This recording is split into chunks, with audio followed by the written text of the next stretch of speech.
Hello and welcome to the France 24 debate. Today we're discussing the turmoil in Pakistan. Former cricket star turned politician Imran Khan has called for civil disobedience, gathering thousands of supporters in protest at what he calls Pakistan's fraudulent government, saying Prime Minister Nawaz Sharif was voted in by a rigged election in 2013. Imran Khan has called on his supporters to march on Islamabad's red zone, the heavily guarded heart of the government. Well, Pakistani authorities have sealed off that zone with shipping containers and deployed thousands of troops to guard the city. Everyone's waiting now to see what will happen in this tense standoff and in the struggle for power. Joining me to debate the issues at stake here tonight, I'm joined by the Pakistani ambassador to France, Habib Iqbal. Thank you very much, sir, for coming in to France 24. Also joining us from Islamabad, Umar Rehman, a member of Imran Khan's party, the PTI, Pakistan Tehreek-e-Insaf, the Pakistan Movement for Justice. We're also joined from Pakistan, from the city of Lahore, by Aisha Siddiqa, a political and defence analyst. Her most recent book, entitled Military Inc. Inside Pakistan's Military Economy. Thank you all very much for being with us on France 24. First of all, though, I want to cross and get the very latest on the ground with France 24's Pakistan correspondent Taha Siddiqui. Taha, how are events right now in Islamabad? Well, as we speak, the protesters of Pakistan Tehreek-e-Insaf, which is Imran Khan's party, and Tahir Qadri, the preacher, his followers, have joined hands together, and they have managed to enter the red zone. They have pushed the containers off from the way. The police is just acting as a bystander. Now, as I earlier also mentioned, that this is the first tier of security, but we're not seeing any resistance from the police. They're just standing by with riot gear on, but not stopping the protesters from moving forward, marching on forward. Now, the only thing surprising is the fact that Imran Khan and Tahir Qadri, who both had said earlier that they would be leading these protests, they are nowhere to be seen in front, and there are reports that they might be behind the crowd. Actually, we can actually see women and children leading these protests into the red zone. Some people say that some of the protesters they are saying that they're going to go up until the parliament and do a sit-in over there. And before that, they have crossed this first security barrier. Then the paramilitary troops will come, and the military, but which is only deputed inside different buildings and not on the road. So right now there is no confrontation happening, but the situation is very tense because even the protesters, many of them are holding sticks, and there have been violent clashes in the past, especially with Tahir Qadri's protesters in Lahore, which left 14 people dead. So right now the situation is developing as we speak. Okay, Taha, quickly, if you can, for us, just for people who've tuned in now and are just tuning into this situation in Pakistan. This situation has been building up for a few days, hasn't it? Marches elsewhere in Pakistan arriving in Islamabad, and there are two movements, one led by Imran Khan and the other by the cleric, the Pakistani-Canadian cleric, Tahrir al-Qadri. Yes, this started actually with Imran Khan asking for recount of votes in 4 constituencies, which he was alleging that there was massive rigging in the elections that happened last year. But he did not receive any response from the government for those investigations, and there was some commission made, but he was not satisfied with the results.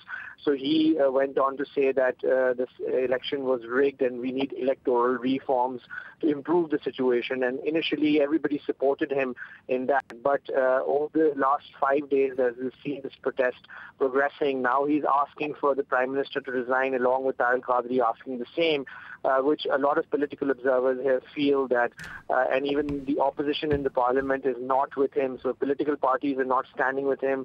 The civil society protested against this red zone march that they were planning today. They protested against it. So civil society and lawyers gathered outside the parliament and said that these are steps to derail democracy. So, I mean, what started with electoral reforms and demand of electoral reforms from Imran Khan and Tahir Qadri somewhat has turned into what observers are now calling an attempt to derail democracy in the country. Okay, thank you very much. There, our correspondent in Pakistan, Taha Siddiqui. On to the rest of the debate. Let me start with you, Umar Rehman. You're a representative in France, usually of Imran Khan's party, the PTI, joining us from Islamabad tonight. Is this an attempt to derail Pakistani democracy? First of all, thank you for taking me on this interview. Not at all. This is no movement that is to derail democracy in any form. What our objective was that we were seeking for the justice. PTI has gone through all the channels, legal channels, to seek for the clarity that happened in the elections of 2030. But by knocking all the doors, we get no response. And that was the last resort for the PTI to go on the streets and register their protest. So we have a clear objective, as it is also shown that the people, they are non-violent. That's a very peaceful gathering. People are going with the good spirits, and they wanted everything to be done in a democratic way. The government's role in overall what is happening, that's quite provoking, and also non-serious attitude has been shown by the present government. And they have not taken the issues very seriously, and instead they make it more provoking for the public to come out on the streets. And then the obstacles that they have put on the roads and the way they have treated Imran Khan while he was coming from Lahore to Islamabad, they not only blocked the roads with the containers, but they have also deployed the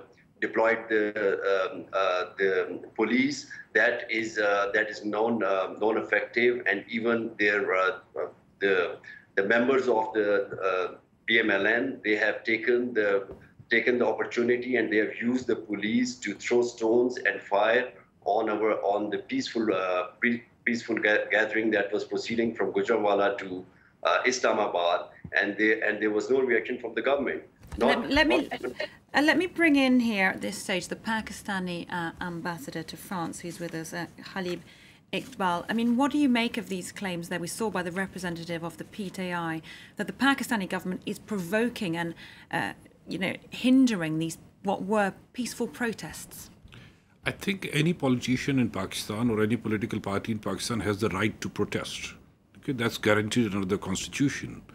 But saying that the government has stopped them or created any hindrances on the way, I think that would not be correct. It's unfair, because starting from Lahore, coming up to Islamabad, they were allowed very peacefully, very quietly. Yes, on the way there were some miscreants, but they are the individuals in different places. So the government cannot be blamed for that. And when one group wanted to move the stage further ahead towards the red zone, even then the government allowed that. And today they decided to move into the red zone, and the government has asked the police not to react, because both the parties, the religious party as well as the political party, they have guaranteed that it will be a very peaceful entry into the red zone. Well, we hope, of course, that it doesn't end in violence. I want to bring in here our other guest, Aisha Sadiqa from Lahore, who's a political and defence analyst. She joins us now. How serious do you see this turmoil as, Ms. Sadiqa? I mean, is Pakistan's whole democracy under threat here, do you think? See, let me first get back to what was being said earlier about government stopping and creating problems on the way. My reports, because I've been traveling for my own research project around central Punjab, and I also happened to go to Gujranwala, had a chance to speak to different people. Definitely not. In fact, I didn't speak to any PMLN. I spoke to different people, trader merchants, common citizens. Now, their perspective was that, in fact, it was the PTI who started sloganeering and inciting trouble. And the PMLN people tried to kind of pay back in the same coin, and that's how the trouble began in Gujranwala. And then, Mr. Khan had to leave the place and kind of rush quickly to Islamabad. Now, what it means for Pakistan polity, I think much more. I think what it means for Pakistan in general, it's very destabilizing. I mean, right now the economy is taking a toll. It's taking a heavy toll on the economy. There is no business. FDIs have foreign direct investment has started going down. The Karachi Stock Exchange is losing points very fast. And again, talking to different businessmen, trader merchants, and I'm not talking about big business. I'm talking about mid-level businessmen. They're all complaining that since this protest, since they announced the protest 15 days ago, there has been a slump in the market, and they're hurting. People are losing jobs. So this is an economic implication. Politically, very destabilizing. I mean, honestly, for any analyst, it's become so hard to predict. I mean, 1 hour, you think that it's going to pass over. The next hour, you think perhaps the government is going to fall. The hour after that, you probably think they'll survive. It's become so difficult to predict because what the problem is that both Tahir al-Qadri and Imran Khan are playing a maximalist game, which is there is no exit strategy except for the prime minister to resign. I think that in itself is very unconstitutional. I think I would disagree with Mr. Umar Rahman when he says that all channels were exhausted before the turn to the streets. The Election Commission has been responding. It has been hearing, pleas, regarding different constituencies, and about a few PMLN candidates have been once the cases were proven, were removed. Okay, so I think it would be better to find solutions from within the system. Let's put that to Umar Rahman there, the member of Imran Khan's party, the PTI. I mean, how do you respond to some of those thoughts there that what you're doing is actually destabilizing Pakistan and that you hadn't exhausted all possible channels before taking this action? Give me an opportunity to let me respond to Aisha Siddiqa one by one, yes. What she has observed and what she has said. First of all, she's talked about the Gujranwala that she has already visited. I mean, Aisha, you must be seeing on the television, it was live, that the people they fired from the police van, standing on the top of the police van and throwing the stones, and the fires were going on, and there was a firing. There was 5 fires that were heard, and that was also seen by our senior leadership. How you are going to defend that? Because if the police is there for the protection and the people they're standing on the police vans, on the top of the police van and throwing stones and firing, so you cannot say that there's no involvement of the government. Now coming to the next step.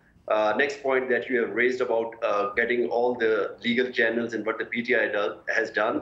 We have all the documented documents that are available. If you want, we can provide you that one as well, that we have already knocked all the door. Let me tell you about the Election Commission as well, that what Imran Khan has told by himself in these days, as well as he has opened all this scenario, what happened exactly, that on the 8th there was a guy called Anwar who has gone for the 5 divisions, and then there were the ballot papers that were fake ballot papers of 60,000 to 70,000 per constituency that were added into it, that is not recognized by the Nadra. So the thing is, what PTI has got right now, it has all the things, but it has no confidence on the government, on the present government, that we cannot get a solution under the government that is going to supervise all the processes. So this is the end step. So before that, it has Imran Khan and PTI in general, they have knocked all the door. So it is very, I think it is very, it's not a right statement to tell that the PTI has not knocked all the doors. It's not right. Mr. Ambassador, how do you respond to these claims there of electoral fraud during the election of Nawaz Sharif back in 2013? The courts have already started listening to it, and even the Prime Minister had announced on 12th of August that he's going to, he has asked the Supreme Court, requested the Supreme Court to have a commission established so that they can look into all these allegations. But more than these allegations, I think it's the question of something much bigger than what we are looking at. It's about the survival of Pakistan. And the survival of Pakistan after a very long time, in fact, for the first time last year, we had the transfer of government from one political government to another political government. The country is fighting war against terror. Our troops are fighting against the terrorists in different parts of the country. And this is not the right time. This was not the right time to try to destabilize the system. But if they have serious concerns about the electoral process, they're alleging massive fraud, surely for any democracy to survive, those have to be addressed. Yeah, all those things, there is election commission, there are courts, and those need to be exhausted. I'm not going to talk about the politics. What I'm saying is that there are very valid guarantees under the Constitution. Anything which is to be done in country needs to be done on the basis of Constitution. Anything which is extra-constitutional will not be accepted by the people. Umar Rehman, very, very quickly, if you can, your response to that your action is extra-constitutional and won't be accepted. So far, if you see all the movement of the PTI, everything that is under the Constitution, and the law of Pakistan gives full liberty to express yourself. And what we are doing, it is just a legal way. My question is to the government that when they put the containers on the roads and they stop, and they also stop all the petrol stations here, so that people, they cannot go and get their normal lives, then it is a hindrance that no law that allows government to do that. And second, my question, that is a very fundamental question, under which law, when there were like 18 people of Pakistan, the PET, under Tahir Qadri, they were killed last month, and then these people, there was no FIR registered. Under which constitution you need a session judge to allow you to register an FIR? So these are the indications that tells that the law is not implemented. It is good in the books, but if it is not implemented, the people will go out of their doors and they will protest. There's legal right. Secondly, Mr. Ghalib, I have a lot of respect for him because he has done a lot of good work for the Pakistani community in France. I would say that Pakistan is in a state of war and against the terrorism. That is not from today. It is from the day one that it has already, like 14 years, Pakistan is a stakeholder in that. We need to keep these thoughts for the second half of the debate. Sorry to interrupt you there, Umar Rehman, but we are going to have a very short break now here on France 24. We'll come back in a few minutes' time for the second half of the France 24 debate.